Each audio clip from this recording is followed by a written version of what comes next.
이스라엘의 대표 지도자 두 사람이 딱 생각나죠. 모세와 여호수아에게 하신 말씀들이 있습니다. 약속이 있습니다. 그래서 우리 첫 번째 지도자였던 모세를 세우실 때 하나님께서 나의 백성을 너를 통하여 인도하여 젖과 꿀이 흐르는 땅, 가나안 땅을 주겠다라고 말씀하시는 장면이 출애굽기 3장 8절에서 나타나고 있고요. 오늘 저희가 읽었던 대로 여호수아에서 너희가 밟는 모든 땅, 여호수아와 그 이스라엘 백성들이 밟는 모든 땅을 주겠다라고 여호수아 1장 4절에서 말씀하고 계십니다. 근데 이 두 사람에게 공통점이 있습니다. 가장 하나님께서 중요하게 하신 말씀이 있다는 것이죠. 이 모든 일에 앞서 땅을 정복하고 이제 홍해 바다를 건너서 광야에 입성하는 모든 과정에 앞서서 하나님께서 이렇게 말씀하십니다. 내가 너와 함께 하겠다라고 약속하십니다. 그러니까 모든 사명과 어떤 일을 하는데 앞서서 하나님은 그냥 사명을 이루라, 아니면 그냥 땅을 정복하라 라고 말씀하시지 않고 내가 너와 함께 하겠다고 약속하시는 장면을 오늘 우리가 볼 수 있습니다. 출애굽기 3장 12절에서 모세 이렇게 말씀하십니다. 하나님이 이르시되 내가 반드시 너와 함께 있으리라. 이렇게 반드시라고 주님께서 말씀하시는 이유는 모세는 계속 의심했어요. 내가 누구이간데 애굽에 가서 바로에게 나의 백성을 주라고 말씀하십니까? 그들을 어떻게 내가 꺼내오겠습니까? 라고 계속 의심하자 하나님께서 내가 반드시 surely 내가 너와 함께 하겠다, absolutely 함께 하겠다 라고 말씀하시는 장면이 있고요. 오늘 여호수아 1장 9절에서도 역시 내 하나님 여호와가 너와 함께 하느니라 라고 여호수아에게 약속하시는 장면을 우리가 볼 수 있습니다. 우리가 능력을 받기 전에, 사명을 감당하기 전에, 무엇보다도 무슨 일을 하기 전에 앞서 우리에게 가장 중요한 것은 하나님이 지금 나와 함께 하시는가 그 여부라는 것이죠. 무슨 일을 행하는 데 앞서서 하나님이 나와 함께 하시는 것이 중요하다는 것을 모세와 여호수아를 통해서 오늘 특별히 우리가 읽었던 본문을 통해서 확인할 수 있습니다. 하나님께서 함께 하신다는 것, 그것이 가장 중요한 요소라는 것이죠. 가장 중요한 내용이라는 것이죠. 목적이라는 것이죠. 일반적으로 함께 한다는 것은 정체성의 확신을 의미합니다. 모세는 이집트 왕자로 40년, 광야에서 40년을 지내서 정체성의 회복이 필요했어요. 내가 누구인가인데, who am I? 계속 그런 질문을 던질 때 하나님께서는 동문서답처럼 이렇게 얘기하십니다. I'm going to be with you. 내가 너와 함께 하겠다. 그것은 모세의 직접적인 정체성을 가르쳐 주신 게 아니라 너는 지도자인데, 너는 이스라엘 백성들의 지도자가 될 건데 그냥 지도자가 아니라 하나님께서 함께 하시는 지도자이다 라고 이야기하시는 거예요. 오늘 여호수아에게도 마찬가지예요. 2세대 리더로서 얼마나 부담감이 컸겠습니까?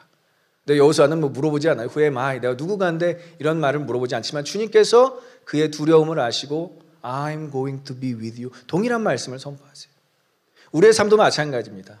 우리가 그냥 직장인이 아니라 함께, 하나님께서 함께 하시는 직장인인 줄 믿습니다. 그냥 학생이 아니라 하나님께서 함께 하시는 학생이고요. 그냥 우리가 일반인이 아니라 하나님께서 함께 하시는 사람이라는 것입니다. 그래서 그것이 우리의 정체성이 될 수 있다는 것이죠.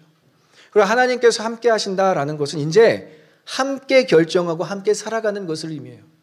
이제 여러분들의 마음대로 결정하는 것이 아닙니다. 우리가 기도 제목을 낼 때 이런 기도 제목도 있죠. 내가 무슨 기도 제목을 내야 될지 모르겠습니다 라고 말할 때 여러분, 그게 그 사람이 정말 신앙이 없어서 그러는 게 아니라 아직 하나님의 뜻을 발견하지 못했다라고 해석할 수도 있습니다. 정말 하나님께서 원하시는 결정이 무엇인지 기도하고 기도 제목을 낼 수 있는 그런 우리가 될 수 있어야 된다는 것이죠. 결정도 결정이지만 함께 살아가는 것을 의미합니다. 이제 나 혼자 살아가는 인생이 아니에요. 광야 한복판에서 폭풍 가운데서 나 혼자 살아가는 인생이 아니라 하나님께서 함께 살아가시는 우리의 인생인 줄 믿습니다. 그래서 우리의 마음 가운데는 평안이 있어야 되는 거예요. 오늘 제 마지막 찬양 주광대하시나 찬양하는데 자연이 왜 이렇게 멋있습니까? 근데 그 모든 자연 가운데 하나님 함께 하실 뿐만이 아니라 우리의 모든 삶의 여정, 모든 삶의 터전 가운데서도 하나님 우리와 함께 하시는 줄 믿습니다. 그리고 함께 한다는 것은요, 한번 따라해 볼까요? 하나님이 우리를 사랑하신다는 것을 의미한다. 그렇습니다. 함께 한다는 것, 내가 너와 함께 하겠다는 것은 하나님께서 우리를 사랑한다 하고 고백하는 거예요. 사랑하는 사람과 함께 할 수 있습니다. 하나님은 인간과의 관계를 언약적 관계 안에서 풀어가셨어요. 근데 이것이 우리가 자칫 잘못 보면 왜 하나님 이렇게 딱딱하시지? 왜 이 계약을 맺으시지라고 하는데, 천지를 지으시고 만물의 주이신 하나님께서 우리의 형식대로 계약적 관계로 제한되셨다라는 것을 생각해 보십시오. 그러니까 우리와 수준을 맞춰주셨다라고 생각을 하시면 돼요. 하나님 이렇게 딱딱하신 분이 아니에요. 천지의 주관자이시고 만물의 주관자이신 그분께서 우리의 형식, 결혼 제도가 있고요, 그죠? 그리고 땅 분양받는 그런 제도 가운데서 하나님 그런 약속의 그러한 형태를 우리와 함께 맞춰주셨다라고 생각하시면 돼요. 맞춰주었다. 그런 언약적 관계를 허락해 주셨다는 것은 높으신 그분께서 낮은 우리를 사랑하신다라고 밖에는 해석할 수 없는 것입니다.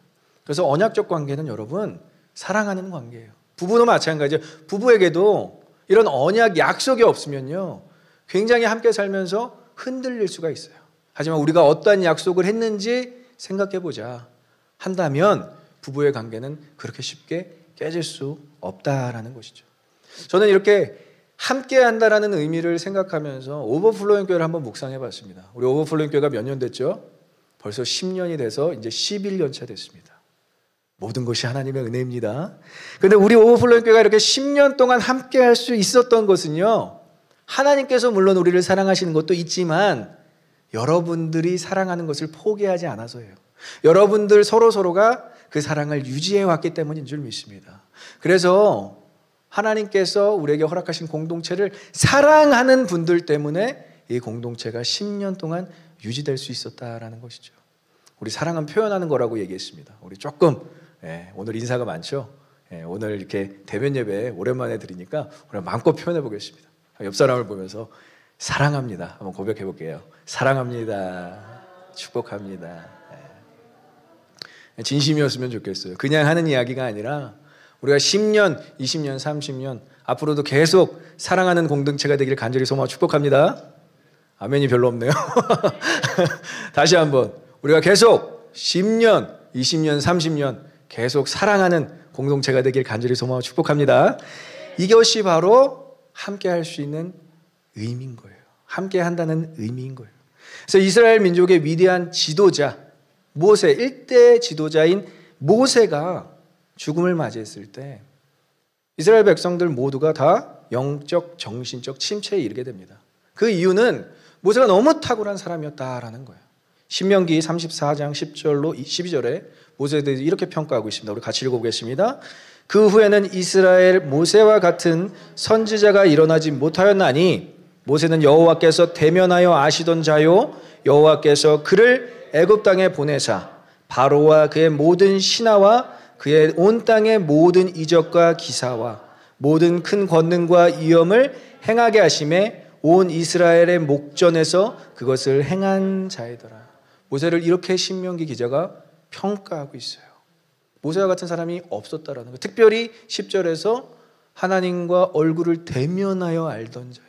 얼마나 깊고 깊은 관계였는지, 과연 이 관계를 따라갈 수 있는 사람이 있을까라는 그러한 딜레마에 빠졌다라는 것이죠. 특별히 이러한 상황이 어떠한 상황이었냐면 광야 40년 이후에 이제 그들은 가나안 땅을 만나게 되었습니다. 드디어 약속의 땅을 만나게 됐어요.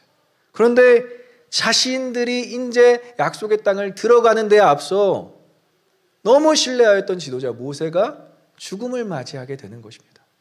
그러니까 이들의 두려움은 말로 형용할 수 없었습니다. 왜냐? 대치 상황이었기 때문에. 절대적인 지도자가 필요한 상황이었기 때문에. 근데 이 가나안 정복과 정착이라는 대임을 이제 모세가 아닌 제2대 지도자 여호수아에게 맡기시는 장면을 오늘 우리가 본문을 통해서 확인할 수 있습니다. 그런데 여호수아는 이 모세에 비해서 다소 서민적 배경을 가지고 있었어요. 오늘 1절에서 보면 알겠지만 여호수아를 이렇게 부릅니다. 모세의 수종자, 눈의 아들이라고 부릅니다. 이 눈이라는 단어는 애굽에서도 사용하던 단어였는데 물고기라는 의미가 있어요. 물고기의 아들, 어감이 이상하죠. 그냥 노예였다라는 거예요. 애굽 사람들은 그냥 그 노예들을 그냥 자신이 원하는 대로 이렇게 불렀는데 그것이 바로 이스라엘 노역을 하던 시절에 본인들이 이름이 되어서 그냥 일반적 서민적 환경에서 자라고 큰 여호수아였음을 우리가 성경을 통해서 확인할 수 있어요. 그리고 모세와 같이 그런 롤러코스터, 인생에 굴곡이 없었습니다. 모세는 40년 동안 이집트 왕자로 살았어요. 그리고 광야에서도 40년간 양치기로 살았어요. 하지만 여호수아는 그저 모세가 이끄는 대로 애굽에서 광야 생활을 거쳐 이제 가나안 땅으로 들어가는 지극히 평범한 사람이었어요. 근데 그에게는 두 차례의 놀라운 평가가 될 만한 아주 큰 일을 공헌을 한 일들이 있었습니다. 첫 번째는 아말렉 전투라는 광야에서 전투가 있었던 아말렉 전투에서 큰 활약을 합니다. 용사로서. 그리고 우리가 잘 아는 가데스 바네아에서 가나안 정탐꾼으로 투입됐을 때 아주 위대한 고백을 하게 됩니다. 다른 10명의 정탐꾼들은 다 간담이 녹슬어서 그 땅을 정복할 자신이 없습니다라고 고백했을 때 유일하게 여호수아와 갈렙만이 저 땅은 우리가 정복할 땅입니다. 하나님께서 우리에게 주신 땅입니다. 라고 고백하는 장면이 나오고 있어요. 하지만 배경적, 신앙적 이런 모든 것들이 모세와 차이가 날 수밖에 없음에도 불구하고 하나님께서는 여호수아를 부르십니다. 이 의미는 하나님의 지도자를 통해서 하나님은 이 지도자를 통해서 일하시는 것을 계속 하신다라는 거예요. 하나님은 사람을 통해서 일하신다는 것을 우리에게 보여주고 있어요. 모세와 같은 정말 비범함도 사용하시지만 여호수아 같은 평범함도 사용하신다라는 것입니다. 평범함도 비범함도 하나님께서 쓰시는 줄 믿습니다. 우리가 비범하려고만 노력하면 안 돼요. 평범한 일상도 하나님께서 사용하시고 받으시는 거예요. 상황과 환경, 목적에 맞게 하나님은 우리를 사용하시는 분인 줄 믿습니다. 그래서 중요한 것은 비범함에도 하나님이 함께 하시는가가 중요하고요. 평범함에도 하나님이 나와 함께 하시는가가 중요하다라는 것입니다. 꼭 비범에서만이 하나님이 우리와 함께 하시는 것이 아니라 꼭 평범에서만이 하나님께서 우리와 함께 하시는 것이 아니라 평범할 때도 하나님 우리와 함께 하시고 잘 나가고 비범할 때도 하나님 우리와 함께 하시는 분이신 줄 믿습니다. 그래서 신앙생활을 하다 보면 자신이 막 비범하다고 생각하시는 분들이 있어요. 뭐 저희 교회는 없지만 예전에 제가 제가 어떻게 신앙생활을 해서 많은 일들이 이뤘고 근데 가만히 살펴보면 열매가 별로 없어요. 많은 사람들에게 영향력을 못 줘요. 그런 사람들도 있고요. 또 너무 이건 겸손도 아니에요. 저는 저 같은 사람은 하나님 못 써요. 너무 평범한 사람이에요. 근데 열매는 또 많이 맺어요. 그렇게 표현하는 건 겸손한 게 아니에요. 오히려 자기 부정이죠. 너무 그렇게 자기 부정하다 보면 자아가 실현되지 않고 없어지게 돼요. 오히려 평범함에도 누군가가 칭찬을 하면 그냥 저는 평범한데 하나님께서 하십니다. 함께 하십니다. 비범할 때도 마찬가지. 잘 나갈 때도 원래 자랑하는 것이 아니라 하나님께서 함께 하셔서 이렇게 이루어졌습니다. 우리 오버플로잉 교회는 그렇게 고백하는 우리 성도들 되시길 간절히 소망 축복합니다. 그래서 하나님이 우리와 함께 하시는 자가 되어야 되는데 그것을 위해서는 우리가 하나님께서 함께 하시는 것을 가장 원해야 돼요. 하나님은 우리와 함께 하시는 분이신 줄 믿습니다. 근데 우리가 그것을 원하지 않는다면 하나님 결코 우리와 함께 하실 수 없어요. 우리가 그것을 간절히 원해야 된다는 것이죠. 그럼 하나님께서 함께 하시는 자가 되기 위해서 오늘 여호수아에게 하나님께서 말씀하시는 명령이 있어요. 명령이라는 건 조금 여러분들에게 부담으로 느껴지겠지만 오늘 말씀을 잘 들어보시면 이게 명령이 아니라 하나님께서 이루실 일이구나 라는 것을 파악할 수 있습니다. 그래서 하나님께서 함께 하시는 것을 경험하기 위해서 우리 세 가지로 한번 알아보도록 하겠습니다. 첫째, 같이 따라해 볼까요? 오직 강하고 담대해야 한다. 본문 7절을 보면 오직 강하고 극히 담대하라고 말씀을 하세요. 이제 오직은 이제 뒤에 나오는 모든 말들을 다 덮는, 다 이렇게 형용하는 그러한 부사로서 사용되고 있습니다. 그래서 본문에서 오직이라는 단어, 라크라는 단어가 이 문장이 명령문이구나. 오직 뭐뭐 해야 된다라는 그러한 명령문으로 쓰여져 있는 것을 볼 수가 있어요. 우리 에베소서 5장 18절에 술 취하지 말라 이는 방탕한 것이니 오직 성령 충만함을 받으라라고 이야기해요. 그럼 그것을 우리가 오해해요. 성령 충만과 술 취함을 이렇게 대조 분석하시는 거야. 그게 아니에요. 술 취하지 않을 수 있는 것은 오직 성령 충만함을 받을 수 있는 길밖에 없다라는 거예요. 우리가 성령 충만함을 받지 않은 상태에서는 술 취함뿐만이 아니라 다른 거에 다 어딕션이 돼서 살아갈 수밖에 없는 존재임을 명시해 주면서 오직 only way, 그 방법, 술 취하지 않고 세상 가운데서 벗어나며 하나님을 온전히 하나님께 영광 돌릴 수 있는 삶은 성령 충만한 것이다. 그래서 오직이라는 단어는 어떤 옵션을 제한하지 않습니다. 어떤 대조 분석을 원하지 않고 이 길밖에 없음을 부각시켜주고 강조하는 단어가 우리에게 보여지고 있어요. 그래서 이러한 명령, 오직 강하고 담대하라 라는 명령을 여호수아에게 주시는 이유는 이제 어떠한 상황이죠? 가나안 땅을 정복해야 돼요. 가나안 땅에 있는 모든 거민들을 내쫓아야 돼요. 이제는 정복전이 시작될 것입니다. 칼을 들어야 돼요. 어쩔 수 없이. 그래서 그 명령의 수행을 앞두고 오직 강하고 담대하지 않으면 이 명령을 이행할 수 없기에, 하나님의 약속을 성취할 수 없기에 오직이라는 단어를 사용하는 것입니다. 신약에 와서는 우리에게 지상명령을 주실 때, 예수님께서 제자들에게 지상명령을 주실 때 동일한 단어가 쓰여져요. 오직이라는 단어. 근데 이 오직이라는 단어가 어떻게 쓰여지는지 우리 한번 같이 읽어보도록 하겠습니다. 오직 성령이 너에게 임하시면, 같이 읽어볼게요. 너희가 권능을 받고 예루살렘과 온 유대와 사마리아와 땅끝까지 이르러 내 증인이 되리라 하시니라. 믿으십니까? 여기서 볼 때 오직이라는 단어 동일해요. 오직 성령이 임하셔야 우리가 증인이 될 줄 믿습니다. 그러면 그 성령이 임하셔서 증인이 된다라는 것, I will make you like that. 내가 증인으로 만들 거야 라는 말씀이에요. 오직은 옵션이 아니고, 오직은 뭔가 선택권이 없지만 이것은 어떻게 보면 하나님의 의지적 약속이라는 것이죠. 단순히 명령으로만 끊는 것이 아니라, 단순히 강권적으로 요구하는 사항만 들어있는 것이 아니라 내가 너를 그렇게 만들 거야. 강하고 담대하라. 오직 강하고 담대하라는 것은 내가 너를 강하고 담대하게 만들 거야 라는 하나님의 의지적 약속이 포함되고 있다는 것입니다. 그래서 성경에 나오는 하나님의 명령은 우리를 향한 하나님의 의지적 약속인 거예요. 데살로니가 전서도 마찬가지예요. 데살로니가 전서 5장 16절부터 18절에 항상 기뻐하라, 쉬지 말고 기도하라, 범사에 감사하라, 이는 그리스도 예수 안에서 너희를 향한 하나님의 뜻이니라. 믿으십니까? 근데 우리가 항상 어떻게 항상 기뻐요? 쉬지 말고 어떻게 쉬지 말고 기도해요? 범사에 감사하라. 이렇게 불평불만 이렇게 많은데, 근데 뭐라고 하죠? 이는 그리스도 예수 안에서 이루어질 하나님의 뜻이니라. 믿으십니까? 하나님의 뜻, God's will, 하나님의 의지적 약속이 들어가져 있다는 거예요. 그래서 여러분들은 항상 기뻐하게 될 줄 믿습니다. 범사에 감사하게 될 줄 믿습니다. 쉬지 않고 하나님과 교제하게 될 줄 믿습니다. 그 의지, 내가 너를 그렇게 만들겠다라는 의지적 약속이 들어갔다라는 거예요. 근데 왜 이런 하나님의 의지적 약속이 필요할까요? 여호수아는 부르심을 받은 나이가 94세였습니다, 여러분. 94살이었어요. 저희 교회에 94살보다 많으신 분들 있으십니까? 94살보다 어리시면, 적으시면 지금도 하나님께서 부르셔서 사용하실 줄 믿습니다. 우리 연로하신 우리 목사님 사모님이 이제 중보기도로 우리를 정말 영적으로 서포트하고 계세요. 너무나 중요한 작업이에요. 영적 전쟁이 수도 없이 도사리는 어떤 이때 예배의 방해 요소가 얼마나 많겠습니까? 우리 중보기도 하시는 우리 세 분을 위해서 우리 감사하다고 박수로 나아가겠습니다.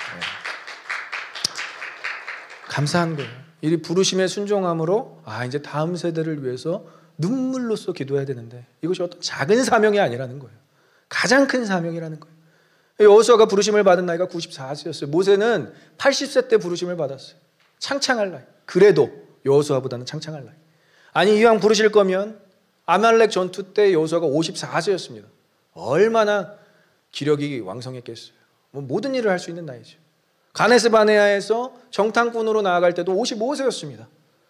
근데 다 육신의 어떠한 그 모든 것들이 다 쇠약해지고, 칼이나 제대로 들 수 있을까 하는 그 나이에 94세에 하나님께서 부르시는 이유가 무엇일까?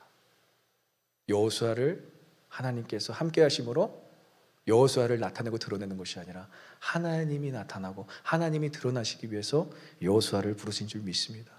그래서 모세의 수종자, 이것이 명칭으로 따라 붙였어요. 전 너무 싫었을 것 같아요, 이 표현이. 근데 여호수아는 이 명칭에 대해서 불만을 갖지 않았어요. 모사레트, 모세는 모사레트라는 단어가 아니라 사레트라는 단어로 하나님의 종이라는 부름으로 받았는데 계속 여호수아는 모세의 수종자라는 단어가 따라붙습니다. 왜? 여호수아는 모세를 섬겼던 사람이기 때문에 그래요. 그래서 출애굽기 24장 13절에 보면 유일하게 모세가 하나님을 대면하며 시내산에 올라갔을 때 따라가 다녔던 사람이 누구냐? 여호수아였더라는 것이죠. 그와 가장 가깝게 지냈던 사람이 바로 여호수아였다라는 것입니다. 그런데 그렇다고 모세와 여호수아를 비교할 수가 없는 게 모세의 사명은 이스라엘 백성들을 애굽에서 홍해 바다를 건너게 하여 광야에서 그들을 훈련시키는 사명이었고, 여호수아는 이제 요단강을 직접적으로 건너서 대치 상황에 있는 가나안 땅을 정복해야 되는 그 시점에 있었다라는 것이죠. 그러니까 하나님은 이 미션, 자신이 이루고자 하는 일에 따라서 사람을 세우시는 거예요. 어떨 때는 이 사람을 세우지만 어떨 때는 정말 우리가 생각지도 못한 사람을 세우셔서 그 일을 행하시는데, 그것을 우리가 뭐라고 하느냐? 하나님의 시점, God's perspective라고 할 수 있습니다. 인간의 시점이랑은 틀려요. 인간의 기준이랑은 틀리다라는 거예요. 그래서 지도자가 시대별로 달라야 하는 이유도 God's perspective, 하나님께서 시점에 따라서, 하나님께서 구속사적 시점에 따라서 사용하시는 인물들이 다르게 제시되고 있습니다. 그러면 이렇게 생각할 수 있어요. 이제 여호수아가 담대할 수 있는 이유는 딱 한 가지예요. 강하고 담대할 수 있는 이유는 하나님의 약속에 대해서 강하고 담대할 수 있는 거예요. 다른 거에 강하고 담대한, 전쟁에 강하고 담대한 게 아니에요. 사소한 것, 백성들을 통치하고 관리하고 그들을 훈련시키는 것에 강하고 담대한 것이 아니라 하나님의 약속에 대해서 강하고 담대하게 되는 줄 믿습니다. 우리도 마찬가지라는 거예요. 다른 거에 강하고 담대한 게 아니에요. 우리가 이 말씀을 좋아하는 게 강하게 담대하게 뭔가 이뤄보려고 이 말씀을 항상 붙들고 살잖아요. 그게 아니라 여러분, 강하고 담대할 것은 하나님의 약속에 대해서 강하고 담대한 거예요. 하나님 나한테 이거 약속을 해주셨는데 우리가 강할 수밖에 없고요, 하나님이 나한테 이렇게 약속해 주셨는데 우리가 담대할 수밖에 없다라는 것이죠. 그래서 우리는 어떠한 때를 살고 있죠? 하나님의 시점에서 이미 이루어진 하나님 나라를 살고 있잖아요. 믿으십니까? 약속의 성취의 때에 살고 있는데 어떻게 강하지 않고 담대하지 않을 수 있겠냐는 거예요. Be strong and be courageous. 이것은 이 하나님 나라, 이미 임한 하나님 나라를 살아가는 데 있어서 우리에게 절대적 요소인 줄 믿습니다. 여러분들 어디서나 이 약속 붙잡고 강하고 담대할 수 있어요. 믿으십니까? 여러분들은 강하고 담대한 이유는 다른 것 때문에 그런 게 아니라 하나님의 약속 때문에 강하고 담대할 수 있다는 거예요. 그래서 다윗은 정말 자신이 힘든 상황 가운데서도 하나님께 이렇게 고백했습니다. 하나님의 이런 말씀을 들었어요. 한번 우리 같이 읽어보겠습니다. 내게 구하라. 내가 이방 나라를 내 유업으로 주리니 내 소유가 땅끝까지 이르리로다. 믿으십니까?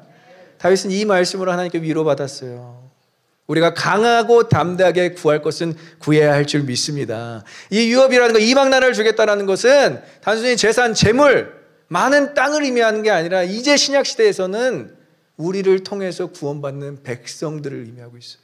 여러분들을 통해서 한 사람이라도 예수 그리스도를 믿는다면 여러분들은 이미 하나님께서 주실 유업을 받으시고 누리시는 자들인 줄 믿습니다. 열방을 품게 하시는 거예요. 그럼 이 약속 가운데 우리는 강하고 담대할 수 있다라는 것이죠. 자, 두 번째, 하나님과 함께 하심을 경험할 수 있는 두 번째, 한번 따라 보겠습니다. 오직 말씀을 묵상해야 한다. 우리 7절 B부터 8절 A까지 같이 읽어보도록 하겠습니다.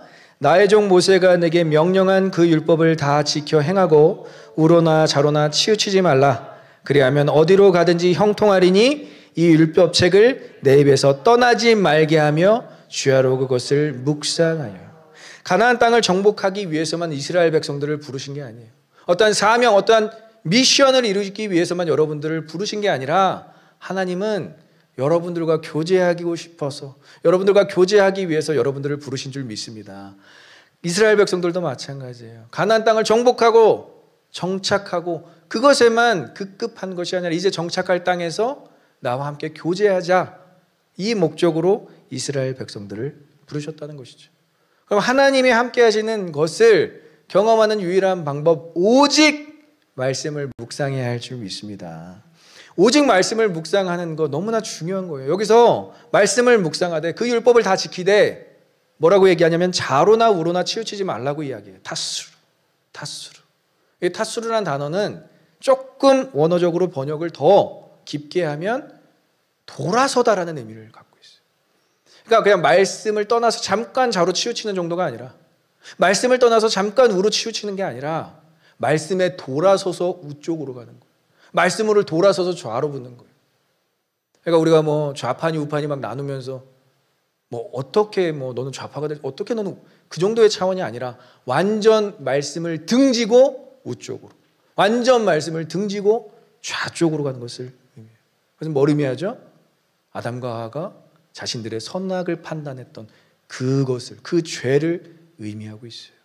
우리의 판단 기준은 상황과 환경에 따라서 달라질 수밖에 없어요. 하나님의 말씀이 우리의 판단 기준이 되어야 할 줄 믿습니다. 우리가 옳고 그름을 판단하기 전에 하나님께서 이것을 옳다고 하시는가, 그르다고 하시는가, 그것이 우리의 삶의 기준이 되어야 한다라는 것이죠. 그리고 8절에서 내 입에서 떠나지 말게 하며, 이것이 사실 사역형 동사로 쓰여지고 있는데 히브리 단어로 칼 동사라는 기본형으로 원어에서 제시되고 있어요. 그러면 더 원어적으로 좀 표현하면 어떻게 해석되냐면, 이 말씀은, 이 율법책은 떠나지 않아야 된다. 네 입에서 떠나지 않아야 된다 라고 강하게 히브리어 원어로 쓰여지고 있어요. 말씀을 떠나게 하고 떠나지 않게 하고는 인간의 선택, 우리의 선택이 아니라 이것은 절대적으로 필요한 우리의 생명의 말씀이라는 거예요. 그래서 요한은, 사도 요한은 제가 말씀드렸잖아요. 가장 중요한 단어 조에, 로고스, 생명의 말씀. 여러분들 2022년을 이 생명의 말씀과 시작해야 할 줄 믿습니다. 그래서 이 율법책을 떠나지 말게 하는 것을 가시적으로 보여준 게 만나와 메추라기예요. 하나님께서 얼마나 이들을 먹이셨는지, 육신의 필요를 먹이셨는지도 중요하지만 매일같이 이들은 하나님께서 주시는 그 만나를 통해서 살아갈 수 있었는데, 그것을 뭘 의미하냐면 바로 생명의 말씀이 함께 있다라는 것을 의미했다라는 거예요. 그래서 예수님께서도 광야에서 시험을 받으실 때 사단에게 명령하십니다. 사람이 떡으로만 사는 것이 아니요 하나님의 입에서 나오는 모든 말씀으로 살게 될지어다 라고 선포하시는 거예요. 우리가 모든 삶에 입각해서 무엇이 필요하다고요? 생명의 말씀이 필요한 줄 믿습니다. 그래서 우리가 떠나보내는 게 아니라 하나님의 말씀이 우리를 떠나지 않아야 돼요. 간절히 붙잡고 소망해야 돼요. 이 시간에 하나님의 말씀이 저와 여러분들을 떠나지 아니할 줄 믿습니다. 함께 계시는 거예요. 어떻게 함께 계시냐면 출애굽기 13장 22절을 보면 하나님께서 어떻게 함께 하셨는지 보여줘요. 낮에는 구름 기둥으로, 밤에는 불 기둥으로 백성 앞에서 떠나지 아니하니라. 믿으십니까? 구름 기둥과 불 기둥은 이스라엘 백성들 광야 생활에 생명의 요소와도 같았어요. 생명을, 이게 없으면 생명의 위협을 받을 수밖에 없고 생명을 존속할 수가 없었어요. 생명을 지탱해주는 요소였어요. 이것을 절대적으로 떠나지 않게 하기 위해서 우리가 하나님의 말씀을 묵상해야 된다는 것이죠. 여기서만 끝나는 것이 아니라 세 번째, 오직 말씀을 지켜 행해야 한다. 우리 한번 따라 읽어보겠습니다. 오직 말씀을 지켜 행해야 한다. 우리 8절 B를 같이 한번 읽어보도록 하겠습니다. 그 안에 기록된 대로 다 지켜 행하라. 그리하면 내 길이 평탄하게 될 것이며 내가 형통하리라. 믿으십니까? 말씀을 주야로 묵상한다라는 표현은 조금 재밌는 표현이에요. 그냥 계속 중얼중얼 말씀을 계속 읊조리며 다니는 거예요. 길을 갈 때나 일을 할 때나 공부를 할 때나, 이때 당시는 가나안 땅을 정복할 때 말씀을 읊조리면서 살아가는 것을 의미하고 있어요. 아, 그럼 말씀을 많이 암송해야 되는구나. 아, 말씀을 많이 애워서 그것을 계속 애우고 다녀야 되는구나. 거기에만 국한되는 것이 아니라 말씀을 읊조리다 보면, 말씀을 계속 묵상하다 보면 어떠한 상황과 환경에 노출되었을 때 우리가 말씀을 지키고 그 말씀대로 행하게 된다라는 거예요. 그러니까 여러분들의 삶 가운데서 말씀을 떠나지 않게 해야 되는 이유도 이 말씀을 지키고 행하기 위함인 줄 믿습니다. 그래서 키라는 단어를 쓰였어요. 만약에 그렇게 하면, 말씀을 묵상하고 지키면 뭐가 주어진다고요? 형통, 평안한 그 길 가운데서 살아가게 되는 거예요. 마음의 안식을 얻게 되는 거예요. 그 말씀을 돌아서지 않고 돌아서서 좌로나 우로나 치우치는 것이 아니라 그 말씀대로 살아가는 자에게 하나님께서 얼굴을 비추사 하나님의 복을 허락해 주시는 것입니다. 그래서 형통과 부나 권력이나 능력이나 이 모든 것들은 우리가 스스로가 자력 구원을 통해서 얻어내는 것이 아니라 하나님의 말씀과 동행할 때 주어지는 것인 줄 믿습니다. 그래서 다윗은 시편에서 이렇게 고백하고 있어요. 우리 이 말씀을 한번 같이 읽어보겠습니다. 복 있는 사람은 악인들의 꾀를 따르지 아니하며 죄인들의 길에 서지 아니하며 오만한 자들의 자리에 앉지 아니하고 오직 여호와의 율법을 즐거워하며 그의 율법을 주야로 묵상하는도다. 믿으십니까? 우리 이것을 율법을 말씀으로 바꿔서 한번 읽어보겠습니다. 오직 말씀, 여호와의 말씀을 즐거워하여 그의 말씀을 주야로 묵상하는도다. 믿으십니까? 복 있는 사람은 다른 사람이 아니라 하나님의 말씀을 즐거워한대요. 아, 하나님 나와 함께 하시는구나. 그리고 하나님의 말씀을 주야 밤낮으로 묵상하는 자로다. 이렇게 하나님께서 어떻게 여호수아가 하나님께서 함께 하시는 것을 경험할 수 있는지 세 가지로 말씀해 주셨어요. 그 방법을 다 제시해 주셨어요. 그리고 나서 또 하나님께서 약속하시는 말씀, 삼중구조로 이어졌거든요. 삼중구조로 강하고 담대하다를 3번이나 말씀하세요. 3번이나. 근데 이 정도로 약속하시는 것은 저는 성경에서 뭔가 좀 다른 어조로 쓰여져 있을 거라고 생각을 해요. 다른 어조로 전달되었다고 생각해요. 첫 번째는 강하고 담대하라 이런 어조로 쓰여 있겠지만, 두 번째는 강해, 담대해, 마지막 세 번째는 어떻게 적용되죠? 너는 강할 수 있어, 너는 담대할 수 있어. 이러한 어조로 여호수아에게 다가왔다라는 거예요. 이거 비슷한 본문이 요한복음 21장이에요. 실패한 제자, 예수님을 부인하고 떠난 제자 베드로를 다시 예수님께서 찾아가셨을 때 물어보시죠. 요한의 아들 시몬아, 네가 나를 사랑하느냐? 3번을 물어보세요. 아, 집요하시죠? 근데 이 3번 다 동일하게 요한의 아들 시몬아, 내가 너를 사랑하는, 뮤지컬에서 막 이렇게 하더라고요. 과연 그렇게 물어보셨을까요? 첫 번째는 물론 좀 기분이 상하셨을 수도 있으니까 요한의 아들 시몬아, 네가 나를 사랑하느냐? 근데 두 번째 물어보셨을 때는 베드로야, 너 나 사랑할 수 있겠니? 너 어떠한 환경과 어떠한 상황에도 나를 사랑할 수 있겠니? 마지막 3번째 물어보셨을 때 어떻게 하셨을까요? 내가 사랑하는 베드로야, 너는 나를 사랑할 수밖에 없어. 그렇게 말씀하시는 하나님 예수 그리스도를 경험했기에 베드로는 평생을 예수 그리스도께 삶을 바칠 수 있었고요. 여호수아도 역시 이렇게 어르고 달래시는 하나님을 경험했기 때문에 그가 강하고 담대할 수 있었던 것입니다. 믿으십니까? 이 정도면 하나님께서 우리를 어르고 달래는 정도라는 거예요. 야, 좀 강하고 담대할 수 없겠냐? 이게 아니라는 거예요. 강할 수 있지, 담대할 수 있지. 지금 조금 자신 없는데요. I will make you strong. I will make you courageous.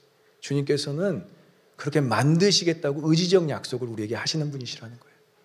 여러분들에게도 하나님께서 그렇게 어르고 달래셔서 이 땅에서 강하게 하실 줄 믿습니다. 이 땅에서 담대하게 하실 줄 믿습니다. 그렇다면 그 하나님께서 강하고 담대하시는 목적을 이루기 위해서, 의지적 약속을 이루기 위해서 우리에게 뭐가 필요하다고요? 하나님께서 함께 하시는 것이 가장 중요하다라는 거예요. 여러분들의 삶에 있어서 하나님께서 나와 함께 하시는가?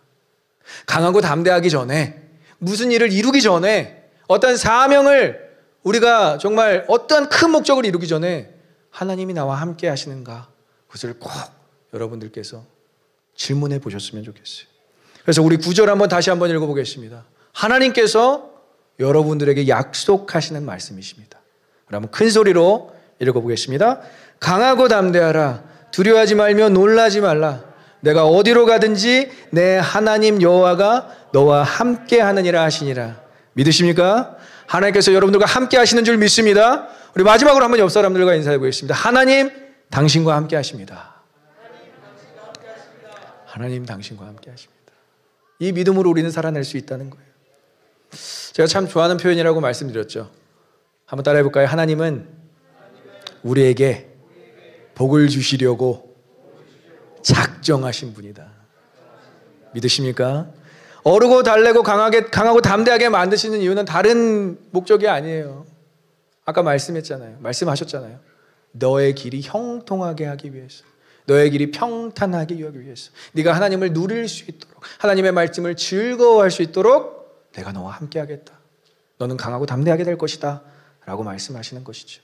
그리고 강하고 담대하라 라고 이야기하시지만 because, 강하게 될 것이다, 담대하게 될 것이다. 왜? Because I'm going to be with you. 내가 너와 함께 있을 것이기 때문에 너는 강하고 담대하게 될 것이다 라고 약속하시는 것입니다. 하나님과의 깊은 관계, 하나님께서 우리와 함께 하시는 것을 경험하기 위해서 우리 2022년 다윗의 고백처럼 하나님의 말씀을 즐거워하시고 밤낮으로 하나님의 말씀을 묵상하시는 저와 여러분 되시길 간절히 소망하고 축복합니다.